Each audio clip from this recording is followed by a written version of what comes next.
G'day, mates. Today, we're venturing into the heart of the Australian outback for an unforgettable water crossing adventure. Picture a rugged landscape, a vast expanse of red earth stretching out towards the horizon, interspersed with sparse, hardy vegetation. Our trusty steed for this journey is a troopy, loaded up with all our camping gear and supplies. We're ready to navigate the bush tracks, tackle river crossings, and soak in the mesmerizing beauty of the wilderness. Join us as we explore the vast beauty of the Australian wilderness. Water crossings are a common feature of outback travel, and proper preparation is essential for a safe and successful journey.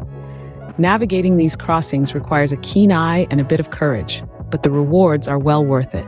It's a dance between man, machine, and nature, with each water crossing presenting its own unique challenges. Now, the first thing you need to do is to assess the conditions. What's the depth of the water? What's the current like? Is the riverbed rocky or sandy?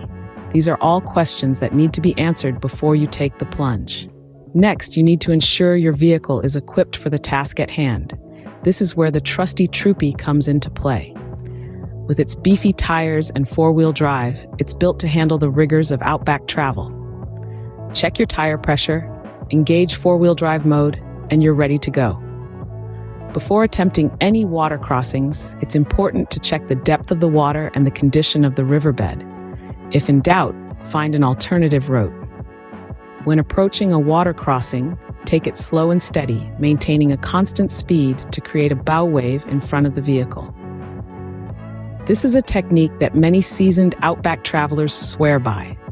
The idea is simple enough. You want to create a wave of water that pushes out in front of your vehicle, effectively creating a dry path for your engine to follow. Now let's break down the process step by step. First, you'll need to assess the depth and flow of the water. This could be as simple as grabbing a sturdy stick and poking around to gauge the depth, or in some cases, even wading in to feel the riverbed beneath your feet. Remember, the aim is not to rush in, but to understand what you're up against. Next, you'll want to plot your path. Look for the shallowest part of the crossing and aim for that. You'll also want to avoid any large rocks or debris that could potentially damage your vehicle. Once you've got a good sense of the crossing, it's time to gear up and get moving. Now, here's where the bow wave technique comes into play. As you enter the water, maintain a steady speed, not too fast, not too slow. This will create a wave of water in front of your vehicle, pushing the deeper water away from your engine. As you move through the water, keep your vehicle in a low gear and maintain a constant speed. You don't want to accelerate or decelerate too quickly, as this can disrupt the bow wave and potentially flood your engine. Finally, once you've successfully navigated the crossing, it's important to take a moment to check your vehicle. Make sure there's no water in the engine bay and that all your systems are functioning properly. Throughout our journey, we've had the privilege of chatting with experienced outback travelers. They've shared insightful tips and advice, emphasizing the importance of caution, patience, and respect for the unpredictable nature of water crossings. This helps to minimize the risk of water entering the engine bay and causing damage. So take your time, plan your path, and remember, slow and steady wins the race. As we make our way through the outback, the beauty of the Australian bush surrounds us. It's a landscape like no other, where vivid red dirt meets a clear blue sky, and the silence is only broken by the sound of the wind rustling through the sparse vegetation. It's a place that truly evokes a sense of solitude and serenity, a stark contrast to the hustle and bustle of city life.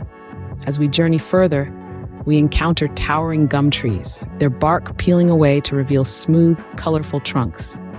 There's a thrill in spotting native wildlife, like the bounding kangaroo or the elusive echidna, going about their day in this rugged habitat. As the day winds down, we find ourselves beside a tranquil outback river. It's here that we set up camp, the crackling of the campfire echoing into the night.